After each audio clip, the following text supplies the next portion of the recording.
그동안 평안하셨습니까? 네. 예, 오늘은 명화로 알아보는 나의 영성지수 8번째 강의입니다. 오늘 주제는 거룩한 분노로 저항해 본 적이 있는가? 조금 무거운 주제이긴 합니다만 우리의 영성을 알아보는데 아주 중요한 지표가 되는 그런 주제라고 할 수가 있습니다. 오늘 강의를 시작하기 전에 지난번 7번째 강의 뭐가 기억나십니까? 네. 네. 저는 그 사울과 다윗의 그림에서 그 상대를 향한 이 부러움을 저 사람을 끌어내려겠다 하면은 그게 시기와 질투가 되는 거고, 그 부러움을 나도 저렇게 돼야겠다고 하면 이제 자신의 발전에 도움이 된다는 그 말씀이 참 기억에 남습니다. 예. 항상 우리는 이렇게 내가 괜찮다고 생각하는 사람의 모델을 늘 상정할 필요가 있습니다. 그러면 그 사람이 나의 질투의 대상인지 아니면 내가 그 사람을 뒤따라가고 그것을 뛰어넘을 대상인지 그게 늘 판명이 되거든요. 그게 진정한 지혜이고 열려진 마음을 가질 때만 가능한 그런 태도라고 할 수가 있습니다. 예. 저는 지난 시간에 그 렘브란트 그림에서 엠마오의 저녁 식사의 그 그림이 굉장히 인상적이었는데, 특히나 그 땅의 사람이 하늘의 사람을 인식하지 못한다 했을 때 그 예수님이 바로 앞에 있음에도 불구하고 이게 정말 주님이신가 하고 이렇게 쳐다봤던 그 모습이 지금도 사실은 저희가 이렇게 기도를 하고 말씀을 보고 하지만 이게 사실 예수님을 이렇게 만지지도 못하고 보지도 못하는 이 상황에서 이 마음으로 느낄 때가 많잖아요. 그래서 때로는 과연 이게 정말 주님이 주신 마음인지 헷갈릴 때가 있어요. 그래서 그 부분이 굉장히 좀 와닿았던 것 같고, 과연 예수님을 저녁 식사를 초대했을 때 과연 어떤 음식을 대접했을까, 이런 것도 조금 궁금하긴 했어요. 네. 아마 일상적인 음식이었겠죠. 네. 그러니까 우리의 삶도 늘 그게 중요한 것 같아요. 우리가 흔들릴 때도 많잖아요. 우리가 매일매일 엠마오 식사를 경험한다고 보여져요. 네. 그래서 우리가 함께 사랑하는 가족들이나 친구들과 함께 식사를 하면서 하나님 앞에 기도하는 순간에 우리 주님이 바로 그 식탁에 우리를 초대하시고 당신도 초대받으셔서 앉아 계시다는 사실을 우리가 늘 기억하면 좋을 것 같아요. 그래서 식사가 어떤 반찬이 나오고 어떤 음식이 나오든 감사합니다. 주님과 함께하는 만찬, 주님과 함께하는 조찬, 주님과 함께하는 오찬, 네. 이런 것으로 우리가 받아들이면 그 식탁의 공동체가 풍성해지리라고 보여집니다. 네. 예. 저도 그 사울과 다윗의 그 그림이 굉장히 인상 깊었는데요. 저는 진짜 뭐로 한 대 딱 맞은 것 같이 그날 제가 충격적이었던 거는, 사울이 그 질투할 만해서 시기심을 갖고 다윗을 대했다고 늘 생각을 했어요. 왜냐면 우리는 다윗이 너무 대단한 사람이니까. 근데 그 당시 객관적인 상황으로 봤을 때 그 여자들이 부른 노래, 다윗은 뭐 만만이고 만만을 죽였고 사울은 천천히 죽였다는 그 노래 때문에 이 사람이 간 거거든요. 근데 객관적으로 봤을 때 그때 전혀 그럴 상황이 아닌데 사울이 훨씬 더 객관적으로 위치가 높음에도 불구하고 그 말 한마디에 자기를 완전히 가두는 인생이 그냥 완전히 어떻게 보면 허비되는 인생이 되는 게, 이게 나를 너무 안타깝죠. 네, 그리고 제가 하는 시기심에도 굉장히 객관적이지 못한 부분이 있을 수 있구나. 쓸데없는 시기심이 되게 많겠구나라는 생각도 했어요. 그러니까 자기 자신에 대한 자존감이 그래서 우리의 삶을 살아가는데 아주 중요한 요소가 됩니다. 혼자 있을 때도 그렇고 남과 같이 있을 때도 저 사람은 저 사람대로 소중하고 저 사람대로 인기인이지만 나는 나대로 소중한 사람이야. 네. 제가 예수 믿고 제일 먼저 깨달은 것은 뭐냐면, 너는 다른 사람과 비교하지 마라. 너는 너대로 값어치 있는 소중한 존재야. 너는 너야. 이제 그것을 깨달으면 다른 여러 가지 어려움도 이겨 나갈 수 있는 그런 마음의 아주 넉넉함과 담대함을 가질 수가 있죠. 예. 네. 저는 어떤 목사님께서 저보고 사람의 이목을 두려워하면 올무에 빠진다고 얘기를 해주신 적이 있었는데, 그 스데반 그 그림에서 스데반은 하늘을 바라보고 사람들은 돌을 치는 사람들은 땅을 바라봤다고 하셨는데, 근데 저도 참 하늘을 계속 보고 싶은 마음은 있는데 사람인지라 자꾸 사울이 백성을 두려워했던 것처럼 막 내가 만약 스데반이었으면 하늘을 그렇게 볼 수 있었을까? 저 돌이 짱돌이 너무 큰데 약간 그런 느낌이지 않았을까? 막 그래서 스데반이 부럽기도 하고 대단해 보이기도 했어요. 예. 사실 사람의 소리라고 하는 게 나쁜 것은 아닙니다. 우리가 인간관계 속에 있기 때문에 사람의 소리를 차단하면 문제가 생길 수도 있어요. 근데 사람의 소리를 듣지만 사람의 소리보다 더 큰 하나님의 음성을 들을 줄 알아야 이 세상에서 아주 단단한 마음의 결심을 갖고 살아갈 수 있는 그런 용기를 갖게 된다는 거죠. 오늘 수업 명화로 알아보는 나의 영성지수 8강 거룩한 분노로 저항해 본 적이 있는가? 우리가 오늘은 거룩한 분노로 저항해 본 적이 있는가? 여러분 화를 내 보신 적이 있죠? 네. 네. 여태까지 화 안 내 보신 분은 없을 것 같아요. 근데 언제 화를 내시죠? 또 누구를 향해서 화를 냅니까? 가장 가까이는 그렇죠. 부부싸움 할 때, 서로 상대할 때. 부부싸움 할 때, 네. 또 자녀를 키울 때, 또 세상에서 친구를 만날 때, 때로는 자기 자신을 향해서 야, 이 못나나, 너 오늘 왜 그렇게 했니? 너 왜 그런 말을 했니? 아이 참 바보 같네 하고 자기 자신을 향해서 화를 낼 때도 있습니다. 그러니까 화난다는 것이 나쁜 면과 좋은 면이 동시에 있죠. 화난다는 것은 뭔가 일어나는 일이 지금 일상적인 일이 아니고 내가 늘 대하던 익숙한 것이 아닌 일이 벌어진다는 뜻이거든요. 그래서 그것을 통해서 한 걸음 더 성숙할 수도 있고 그것을 통해서 더 퇴보할 수도 있는 게 화날 때의 심정이라고 할 수가 있습니다. 그러니까 이걸 잘 조정을 할 필요가 있는데 특별히 제가 오늘 거룩한 분노라고 얘기를 했을 때 여러분 거룩하다라는 말을 어떻게 이해하십니까? 뭐가 거룩한 걸까요? 자신의 어떤 안위보다는 어떤 대의라든가 좀 이런 공적인 어떤 더 공적인 네. 그 정의, 네. 또 공의, 또 공정성 뭐 네. 이런 거. 그래서 이 거룩하다는 말에는 두 가지 의미가 함께 들어가 있는데 잘라버리는 거, 단절하는 거, 그다음에 어디에 다가서는 것, 더 달라붙는 것. 특별히 기독교적인 거룩은 그것이 있습니다. 거룩은 본래 분리한다는 뜻이 있거든요. 잘라버리는 것. 뭘 잘라요? 거짓, 불의, 못된 것, 부정결한 것, 잘라버리는 것. 그다음에 뭘 달라붙어요? 내가 하나님에게 말씀 앞에 더 가까이 가는 것. 이게 이제 거룩의 하나의 정의라고 할 수가 있습니다. 그래서 거룩한 분노라고 하는 것은 그 하나님의 뜻에 위배되는 것 같다.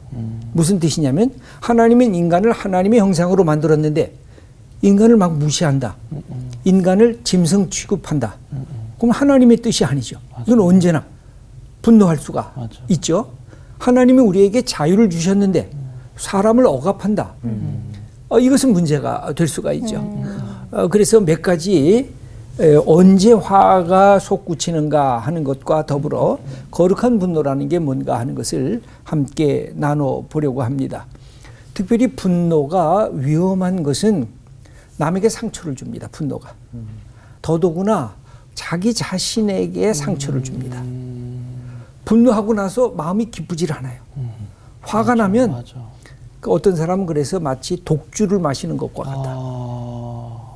그럼 어떻게 속에서 모든 것이 부글부글 끓으면서 내가 분해가 되고 내가 무너지게 돼요. 그런데 거룩한 분노도 그런 요소가 있어요. 이걸 하게 되면 그 사람이 온전해지지 않을 수도 있어요. 예수님이 거룩한 분노를 하시고 나셔서 어느 길로 가셨어요? 십자가 길로 가셨어요. 구약의 예언자들이 거룩한 분노를 가니까 핍박을 받았어요. 네. 감옥에 들어갔어요. 이 거룩한 분노라는 게 그래서 귀한 것이지만 많은 위험성을 동반하고 있는 분노라고 할 수가 있습니다. 먼저 우리가 일반적으로 화가 치미는 몇 가지 경우를 제가 이렇게 뽑아봤습니다. 첫째, 내 말, 내 욕망이 저지당할 때. 나 이거 하고 싶은데 엄마가, 아빠가 야 이거 하지 마. 이게 성인들도 마찬가지예요. 나 이거 하고 싶은데 아내가 이거 하지 마. 그죠? 친구가 이거 안 돼. 그러면 화가 나는 거죠. 두 번째는 누군가가 나를 강제할 때, 강요할 때, 억지로 하라고 할 때, 그때 뭐가 생겨져요? 내 삶의 경계선이 누군가에 의해서 침노를 당해요. 이건 매우 중요한 것입니다. 내가 갖고 있는 삶의 이 경계선이 있습니다. 근데 아무 허락 없이 막 들어오는 거예요. 가정을 꾸미면 가정에 경계선이 있어요. 두 사람만의 경계선. 근데 친구가 시도 때도 없이 막 집에 막 들어와서 같이 뭐 먹자 그러지. 그게 한두 번은 괜찮지요. 근데 반복이 되면 문제가 생기죠. 그렇게 되면 말로 또는 신체적으로 폭력까지 가게 되는 위험성이 있습니다.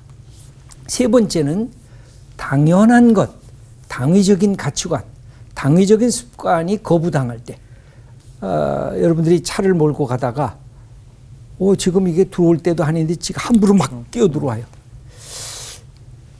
이 차를 운전하다 보면 욕설을 안 하는 사람이 없어요. 그죠? 저놈 저거 왜 이렇게 갑자기 들어와? 하고 이게 다 어떻게 보면 내가 갖고 있는 이 당연한 가치관에 누군가가 약속을 위반하고 끼어드는 거거든요.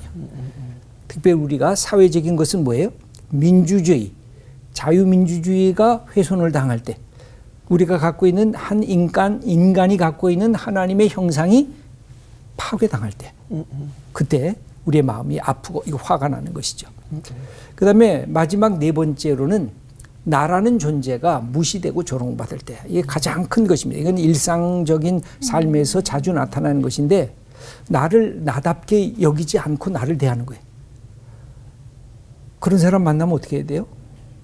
한두 마디 하고는 그 다음엔 침묵을 지키시면 돼요. 대꾸하시면 안 돼요. 대꾸하시면 그 다음에 이제 싸움이 나니까 나를 나답게 여기지 않고 함부로 하는 사람 그냥 끝내야 돼요. 거기서 이 절도가 없으면 막 끌려다녀요. 착한 사람 컴플렉스에 붙잡힌 사람들이 이 끊지를 못하는 거예요. 분명히 조롱당하는 말로 하는데도 그냥 조금 웃기면 그냥 가서 또 따라하고 또 쫓아가고 그래요. 그거 안 돼요.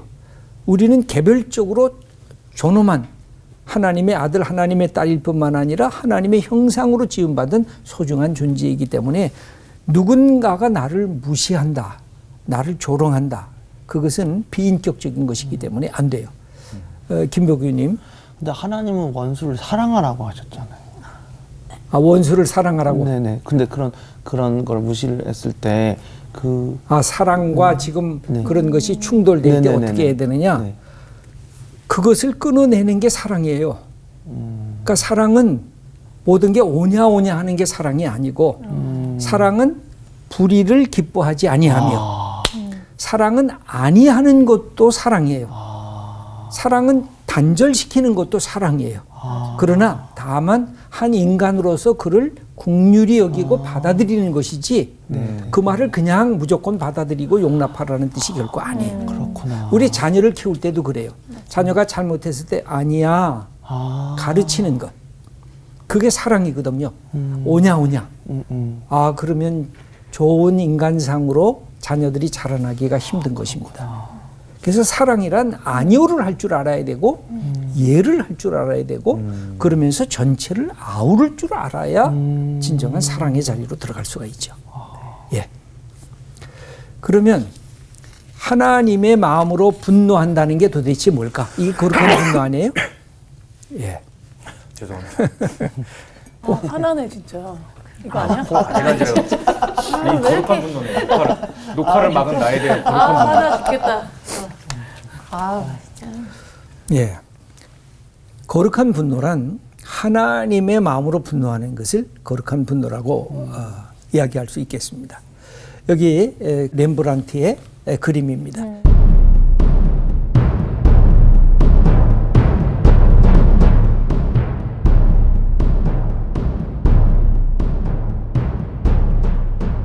십계명 들은 돌판을 저 모세가 딱 들고 있다가 이걸 지금 막 하고 내려 던지면서 깨뜨리는 그 장면을 그려주고 있습니다.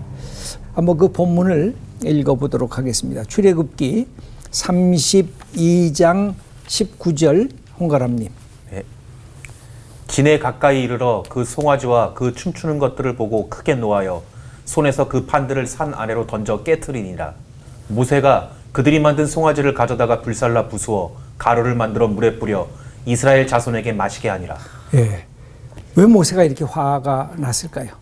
모세가 하나님의 말씀 받으려 시내산에 올라갑니다. 그 시내산에서 십계명 2돌판을 받게 되죠. 그 돌판을 받았는데 시간이 꽤 지체가 됐습니다. 그랬더니 이스라엘 백성들이 야, 모세 어디 갔냐? 모세 어디 사라졌는가 보다. 그러니까 우리 이를 이끌어갈 또 다른 신, 모세가 우리에게 말한 여호와, 야훼 신이 아니라 또 다른 신을 만들자. 그러면서 모세의 형이었던 아론에게 요청을 합니다. 우리를 위해서 신을 만들어 달라.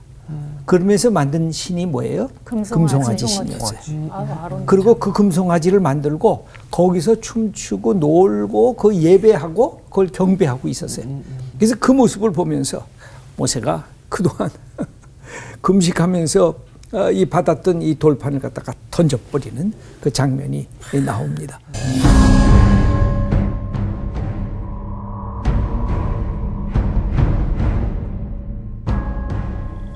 40일 동안 금식하면서 이렇게 받았는데 와. 이걸 그냥 돌판을 이렇게 던져버린다니 이게 무슨 뜻이에요? 돌판보다 더 중요한 것이 있는 거죠.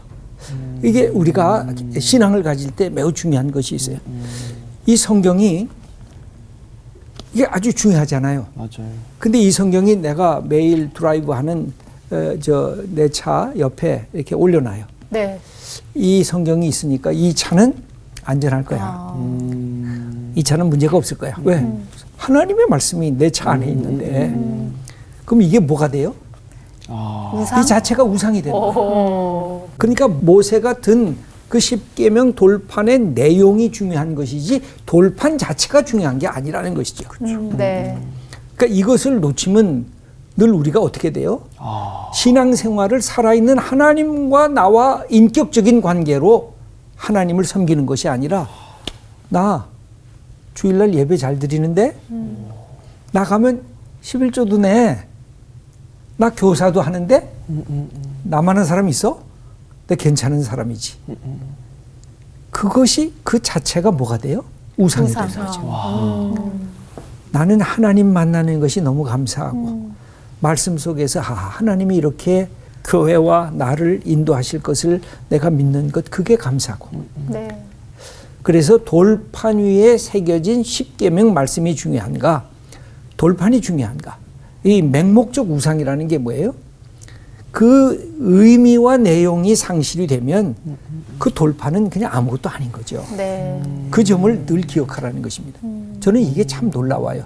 어떻게 3000년 전에 이런 생각이 들어있을까? 이것은 모세의 생각이 아니라는 거죠. 이건 하나님의 생각이라는 거죠. 하나님이 우리를 영적인 존재로 만든 그 증거가 바로 이런 것이라고 할 수가 있습니다. 그래서 두 번째로 문자가 아니라 영으로 말씀 읽기와 실천하기가 중요한 것입니다. 신앙은 늘 생명의 종교입니다. 인격이신 하나님과 영적으로 교제를 하는가가 중요한 것이지 내가 성경 나 5번 읽었습니다. 아니 나 10번 읽었습니다. 너무 소중한 거 아니에요. 그게 나쁜 게 아니고 귀중한 거 아니에요. 그런데 그 읽은 것 자체만으로 내 신앙을 정리하려고 하는 거. 그건 문제가 있는 거죠. 네. 그 자체가 우상이 될 수가 있죠. 왜? 신앙은 인격이신 하나님과 영적인 교제를 하는 것이기 때문에 사랑하면서 말씀을 읽는 것하고 읽는 것 자체에 집중하는 것하고는 다른 것입니다. 그래서 성경을 읽을 때 하나님이 내게 말씀하시는구나. 맞아요. 그렇게 생각하면서 하나님 사랑하는 마음으로 읽으면 언제나 좋은 것입니다. 그 다음에 세 번째로 보면 하나님의 은혜는 인간의 책무를 면제하지 않습니다. 그러니까 하나님의 은혜란 내가 밥 먹는 것도 하나님의 은혜구나. 내가 친구 만나는 것도 하나님의 은혜구나. 내가 직장 생활하는 것도 하나님의 은혜구나. 그러면 어떻게 더 하나님이 기뻐하시는 일들을 나를 통해서 만들어 갈까? 그거를 깨닫게 되는 게 하나님의 은혜 안에 내 삶의 모든 생각과 의지와 결단과 행동이 다 그 안에 포함되어 있다는 거죠. 그게 기독교적 신앙인 것입니다. 그런 점에서 모세가 거룩한 분노를 갖고 하나님의 마음으로 너희들이 이게 뭐냐. 어떻게 하나님을 잊고 망각하고 그리고 금송아지에 너희의 그 모든 우상의 그 경배를 거기다가 쏟아붓느냐. 말도 안 된다. 그게 우리에게 있어요. 때로는 내 지식이 될 때도 있고요. 때로는 내 가족이 될 때도 있고요. 때로는 내 돈이 될 때도 있고요. 때로는 내 직급, 내 권력이 될 때도 있고요. 그런데 그건 아무것도 아닌 거죠. 아무것도 아니라고 하면 또 안 되지. 뭐냐면 소중한데 네. 하나님과 비교할 때 아무것도 아니라는 것이죠. 그렇죠. 그 다음에 두 번째 작품입니다.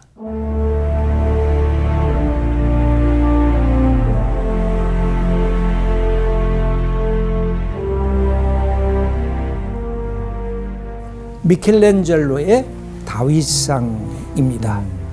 이것은 굉장히 큰 것인데요. 2m, 약 5m 되는 그런 큰 것인데 다윗은 지금 블레셋의 거인 장수 골리앗에게 돌을 던지려는 그 포즈를 취하고 있습니다.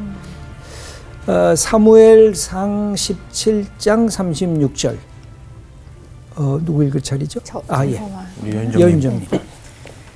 주의 종이 사자와 곰도 쳤은즉 살아계시는 하나님의 군대를 모욕한 이 할례 받지 않은 블레셋 사람이리이까 그가 그 짐승의 하나와 같이 되리이다. 예, 짐승이 자기가 목동으로서 치는 양떼를 공격할 때마다 돌멩이로 해가지고 죽이기도 하고 또 상처를 내서 쫓아내기도 한 것처럼 이 골리앗 하나님의 군대를 모욕했는데 내가 그대로 놔두지 않겠습니다.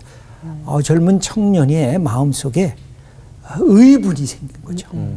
사무엘상 17장 45절 아주 유명한 다윗의 아주 기계가 넘치는 그런 아주 선언입니다. 안수지님. 다윗이 블레셋 사람에게 이르되 너는 칼과 창과 단창으로 내게 나아오거니와 나는 만군의 여호와의 이름 곧 내가 모욕하는 이스라엘 군대의 하나님의 이름으로 내게 나아가노라. 예. 이 다윗이 멋있어요. 진짜 용기 있고 내가 칼과 창과 단창으로 내게 나오거니와 나는 만군의 여호와 이름 네가 모욕하는 이스라엘 군대의 하나님의 이름으로 내게 나간다. 다윗은 이때 두려움이 있었을까요? 없었을까요? 없었을 거. 있긴 있지 않았을까? 있기는 그래도 있었을 것 같은데. 아무리 용감해도 두려움이 있죠. 네. 자기 생명을 거는 데는 두려움이 있어요. 만약 생명을 걸었는데 두려움이 없다 그러면 그건 일종의 만용이라고도 할 수가 있죠. 하루 강아지 범 무서운 줄 모르는 건 만용이에요. 근데 호랑이가 무서운 줄 알면서 호랑이와 대면하는 것은 용기라고 할 수가 있습니다. 다윗도 아마 겁을 내고 있었을 것입니다. 그런데 이 두려움을 어떻게 이겨나가느냐. 이 두려움이나 용기는요. 뭐가 있어요? 전염성이 있습니다. 맞아. 한 사람이 두려워하면요. 다 두려워해요.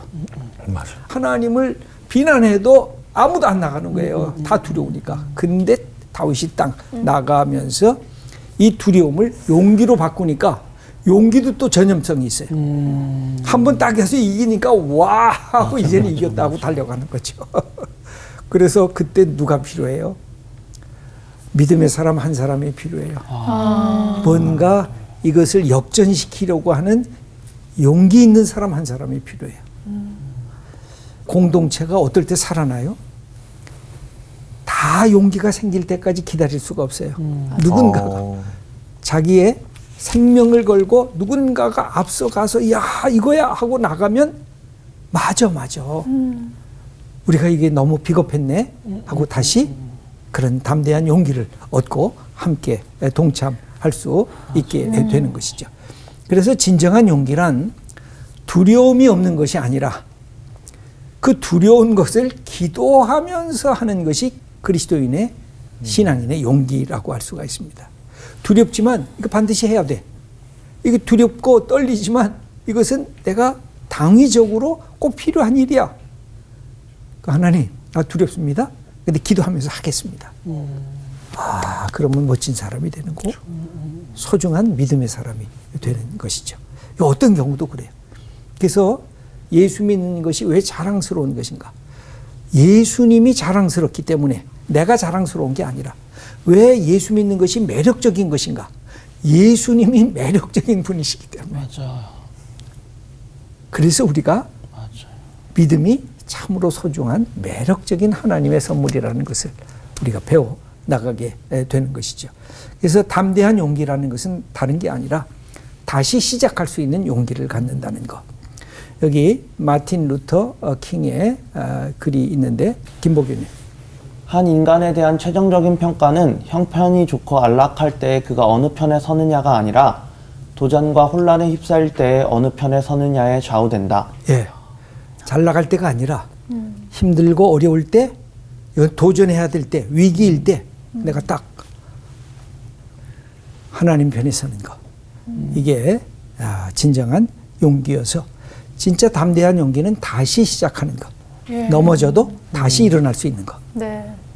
내가 갖고 있는 것 실수해도 실패해도 다시 또 도전해보고 시도해보는 것. 그게 용기라고 할 수가 있습니다. 다시 일어나. 다시 시작해. 예수님이 함께 계셔. 그러니까 우리가 자꾸만 격려해 줘야 돼요. 나 자신에 대해서, 우리 친구들에 대해서. 예. 그 다음에 세 번째입니다.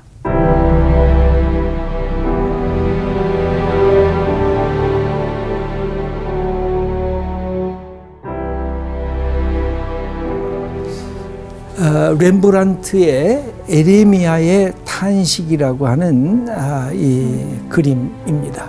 여기 비탄에 잠겨 있는 고뇌하는 예언자 에레미야가 있습니다. 여기 밑에 보면 성경에 기대고 왼손으로 얼굴을 받치고 있습니다. 오른손과 오른발은 감추어져 있습니다. 아마 힘이 다 떨어진 것 같아요. 항상 옛날부터 오른손, 오른발 이게 다 힘의 상징성인데 다 숨겨져 있어요. 이게 손이 뒤로 가 있죠. 발도 어디 있는지 안 보이죠. 예. 그리고 왼손으로 이렇게 깊이 묵상에 빠져 있습니다. 백발 깊이 파인 주름, 움푹 들어간 눈, 엉클어진 수염. 이게 에레미야가 탄식하는 그 모습을 보여주고 있는데 그 신음소리가 우리 귀에 들리는 것 같이 그려져 있습니다. 다 포기하고 낙심하는 노인 같은데 에레미야가 아주 멋진 옷을 입고 있어요. 화려한 옷을 입고 있고 그다음에 그 앞에 이 선물 보따리가 있는데 이거는 이 바벨론의 왕이 선물해 준 것처럼 보여져요. 왜냐하면 에레미야는 사실은 민족의 배반자처럼 느껴질만 하거든요. 왜냐하면 빨리 항복해라. 바벨론이 우리를 지배하게 될 거다. 우리가 포로 생활을 할 수밖에 없다. 그런데 하나님을 놓치면 안 된다. 그 에레미야가 갖고 있는 아픔이었어요. 왼편에는 예루살렘이 불타고 있어요. 멀리 불타고 있고 누군가가 아마 유다 마지막 왕인 시드기야처럼 보여지는데 고개를 숙이고 성읍을 빠져나가고 있습니다. 에레미야 34장 2절 말씀을 읽어 주시죠. 이스라엘의 하나님 여호와께서 이와 같이 말씀하시니라. 너는 가서 유다의 시드기야 왕에게 아뢰어 이르기를 여호와의 말씀에 보라. 내가 이 성을 바벨론 왕의 손에 넘기리니 그가 이 성을 불사를 것이라. 예, 이렇게 예언하는 게 얼마나 힘들어요. 맞아. 내가 살고 있는 예루살렘이 불사를 거다. 우리가 다 붙잡혀갈 거다. 그러니까 너무 힘들어했어요. 사실은 이 에레미야가 하나님의 말씀을 증거하면서 에레미야 9장 1절 그래서 에레미야의 마음이 거기에 들어가 있습니다. 어찌하면 내 머리는 물이 되고 내 눈은 눈물 근원이 될고 죽임을 당한 딸 내 백성을 위하여 주야로 울리로다. 그러니까 자기가 예언하고 자기가 우는 거예요. 내 백성, 하나님의 성 예루살렘. 그래서 뭐라 그래? 내 머리는 물이 되고, 그 물이니까 물이 여기서 쏟아져 나오는 거예요. 이 탄식 소리를 하는 거죠. 에레미야가 이런 예언을 하고 싶겠습니까? 싫겠습니까? 싫죠. 싫죠. 나 이런 예언 안 할래요, 안 할래요 하고 입을 딱 다물어요. 그런데도 할 수밖에 없었는데 에레미야 20장 8절 말씀. 내가 말할 때마다 외치며 파멸과 멸망을 선포함으로 여호와의 말씀으로 말미암아 내가 종일토록 치욕과 모욕거리가 됨이니이다. 내가 다시는 여호와를 선포하지 아니하며 그의 이름으로 말하지 아니하리라 하면 나의 마음이 불붙는 것 같아서 골수에 사무치니 답답하여 견딜 수 없나이다. 예. 그 두 가지 심정이 다 있는 거예요. 하나님의 말씀을 선포하자니 너무 괴롭고 그렇다고 이 말씀을 그냥 간직하고 가만히 있자니 답답해서 미치겠는 거야. 그래서 그가 골수에 사무쳐서 또 하나님의 말씀을 선포하고 있는데 여기에 두 가지 이런 주제를 한번 같이 나눠봅니다. 미래 없는 탄식. 여러분 이것이 좋을까요? 아니죠. 희망 없는 슬픔. 이게 좋을까요? 이게 아니죠. 예. 네. 미래 없는 탄식은 인간을 점점 파멸의 이 구렁텅이 속에 맞아. 빠뜨려 버립니다. 맞아요. 오늘의 심각한 문제 때문에 탄식하지만 미래를 꿈꾸지 못한다는 것은 희망이 사라졌다는 뜻이거든요. 이건 안 돼요. 소망을 품지 않은 비탄. 그거 더 비탄하면 안 돼요. 그냥 멈춰서 해야 돼요. 그 다음에 거꾸로 탄식 없는 미래. 탄식을 하지 않고 미래가 꿈꾸듯이 펼쳐질 거다. 이게 더 위험하다는 거죠. 네. 장밋빛 희망만을 주입하면서 내가 경험하는 위기와 고통을 들여다보지 않는 삶의 태도. 탄식하면서 미래를 꿈꿔야 되는데 탄식 없는 미래를 꿈꾸면서 일종의 낙관주의로 이 역사를 바라보고 있는 거죠. 이것을 우리가 다시 한번 새롭게 봐야 된다고 하는 것이 우리 세상의 탄식 속에서 뭘 우리가 들어야 돼요? 하나님의 탄식 소리를 들어야죠. 네. 아멘. 이 땅에 고통받는 지금 자리가 많잖아요. 우리가 지금 많이 경험하잖아요. 그 소리 속에서 하나님도 아파하는 것. 네. 하나님도 근심 걱정하고 하나님도 고통을 받는 것. 그 다음에 네 번째 너무나 유명한 반 고흐의 별이 빛나는 별밤.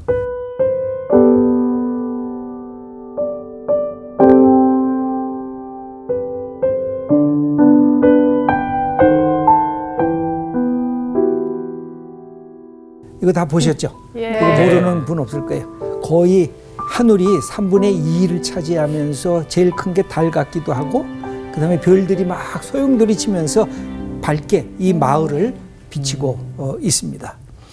근데 이 마을이 어둠 속에 이렇게 다 들어가 있는데 한 줄기 하늘을 향해서 막 치솟아 오르는 것이 있는데 네. 그게 뭘까요? 사이프러스 나무입니다. 이 사이프러스 나무 보면 뭔가 이 어둠 속에 솟구치는 이 검은 불길 같은 것들을 좀 상상할 수가 있는데 그림의 아래 그 마을을 보면 네. 어둠 속에 잠긴 마을입니다. 근데 그 중앙에 뭐가 있을까요? 교회. 네, 교회가 있습니다. 근데 마을 곳곳에 불이 켜져 있어요. 예. 근데 자세히 보시면 교회는 불이 꺼져. 불이 아, 꺼져 있어요. 그렇구나. 여기에 고흐의 마음이 들어가 있는 것은 아닐까. 교회가 빛을 잃고 교회가 소금의 맛을 상실한 것 같은 그런 느낌을 주는 그런 안타까움이 그 안에 담겨져 있는 그림입니다. 그래서 별이 빛나는 밤인데 교회가 빛나지 못하고 있는 것. 오늘날 한국교회가 하나님의 뜻을 바르게 증거하고 있는가? 교회가 하나님의 마음을 기쁘게 해드리고 있는가? 교회 속에 다시 회복돼야 할 빛이 뭘까? 복음의 빛, 예수 그리스도의 빛, 생명의 빛, 그리고 하나님의 진리의 빛이 교회를 다시 비춰야 되지 않는가? 이게 우리의 과제, 거룩한 분노를 가져야 할 우리의 과제라고 네. 볼 수가 있겠습니다. 그 다음에 마지막 5번째입니다.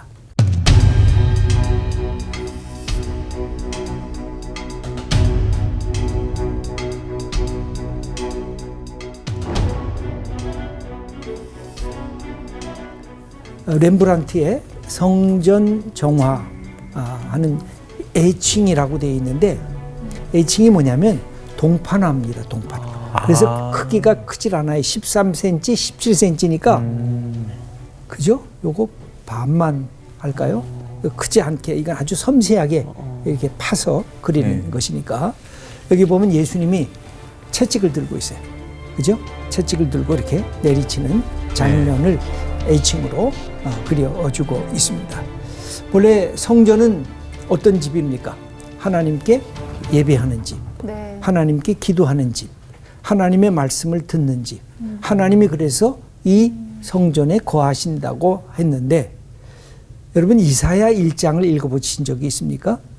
거기 보면 하나님이 야, 내 전에 오지도 말아라. 너희들이 드리는 제물 나 그거 냄새도 맡기 싫다. 역겹다. 그러면서 하나님이 이스라엘 백성을 꾸짖는 장면이 나와요. 뭐만 남아있어요?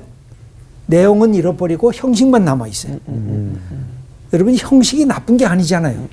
근데 뭐가 나빠요? 형식주의. 내용을 상실한 형식주의. 하나님께 예배드리는 하나님의 예배당이 뭐만 남아있어요? 형식만 남아있고 인테리어만 남아있어요. 하나님이 살아계심이 그 안에서 경험되지 못하는 교회 공동체는 문제가 있는 것이죠. 그래서 예수님께서 그래서 이 성전을 정화하시려고 하나의 진짜 큰 퍼포먼스를 합니다. 그게 오늘 이 렘브란트의 애칭 이 그림 속에 담겨져 있는 부분인데 마가복음 11장 15절 말씀입니다. 홍가람님 읽어주시기 바랍니다. 예수께서 성전에 들어가사 성전 안에서 매매하는 자들을 내쫓으시며 돈 바꾸는 자들의 상과 비둘기 파는 자들의 의자를 둘러 엎으시며 이에 가르쳐 이르시되 기록된 바 내 집은 만민이 기도하는 집이라 칭함을 받으리라고 하지 아니하였느냐 너희는 강도의 소굴을 만들었도다. 예, 하나님의 집을 기도하는 집을 장사꾼의 집으로 그리고 강도의 소굴로 그렇게 만들었다는 것입니다. 이게 예수님의 통분하는 마음입니다. 너희들 어떻게 이렇게 했느냐? 하나님의 이름으로 자기의 이익을 챙기는 상업적인 강도의 소굴이 되었다. 이제 우리에게 적용하기 첫째는 이 거룩한 분노를 가지려면 분별력이 있어야 돼. 네. 이것이 옳다, 이것이 그러다. 이게 하나님의 뜻이다, 이건 하나님이 기뻐하시지 않는 거다. 이 분별력이 있어야. 이거 아주 중요한 분별력 없으면 안 됩니다. 두 번째는 악을 거부하되 악인을 포용할 줄 아는 담대함을 주옵소서. 늘 이게 중요합니다. 네. 악은 끊임없이 거부하지만 그 사람조차까지 그냥 다 쓰레기통으로 버리려고 하면 안 되고 그 사람도 하나님의 사람으로 회개할 기회가 있다라는 것을 늘 열어줄 필요가 있습니다. 네. 그래서 거룩한 분노는 우리 한번 큰 소리로 우리 홍가람님 한번 읽어 주실래요? 거룩한 분노는 악인을 망하게 하기 위한 분노가 아니라 살리기 위한 분노이다. 예. 그러니까 거룩한 분노를 하는 것은 내 폼 잡으려고 하는 게 아니라 궁극적으로 사람을 살리고 공동체에게 생명을 불어주기 위한 분노지 너희들 다 망해라. 그런 하나의 그 인간의 감정적인 분노가 아니라고 하는 하나님의 뜻에 의한 분노라는 것. 이게 거룩한 분노를 해야 할 사람들의 그 영적 상태라고 할 수가 있겠습니다. 오늘은 여기까지 하고 마치겠습니다. 감사합니다.